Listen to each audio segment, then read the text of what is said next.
The King of the Winds. Retelling of the Odyssey, Book 10.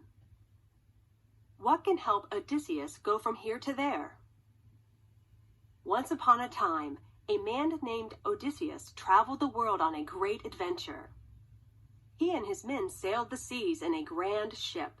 One day, Odysseus and his men sailed to an island. The island was ruled by Aeolus, the King of the Winds. Aeolus proudly welcomed Odysseus and his men.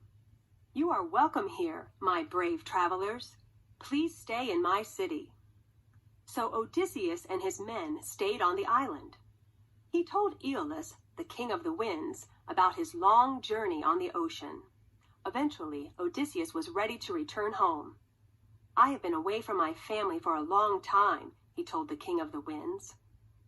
To help Odysseus get home, the King of the Winds decided to give Odysseus a wonderful gift.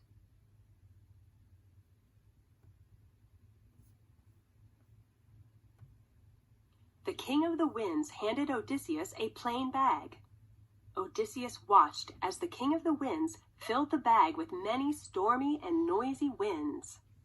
He used his great strength to tie the top tightly with a string so none of the bad winds could escape. "I have put all of the bad winds into this bag," said the King of the Winds. "Now they will not bother you on your way home. Good luck on your long journey." "Thank you," said Odysseus as he took the bag. "Since our transportation is a sailing ship, it will be much easier to travel without terrible winds blowing us in different directions." So Odysseus went back to the ship. His men prepared the ship to sail away from the island.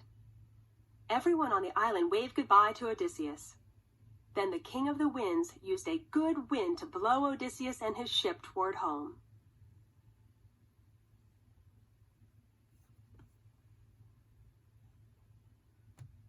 Odysseus and his men sailed for 9 days. The gentle winds helped to push their sea vehicles slowly and safely across the water. On the 10th day, Odysseus could see land from the ship. Soon they would be home with their families. "We are almost home at last," he told his men. "Our ship should reach land soon." Since Odysseus was tired from the long journey, he decided to take a short nap. But his men were not so sleepy. They looked curiously at the big bag that Odysseus had carried onto the ship. "I want to see what is in the bag," said one sailor. "I bet it's filled with gold and silver. We should have some of that treasure for ourselves." Then one of the men ripped open the bag. Odysseus heard a loud noise and quickly woke up. He saw the opened bag and the sailor staring at the angry winds rushing out of it.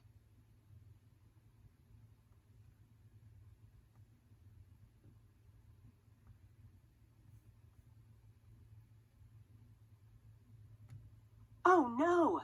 shouted Odysseus as he jumped up and grabbed the bag. But it was too late. The stormy winds had already escaped from the bag. They swirled around the ship and flew into the sky. Soon there was a terrible storm.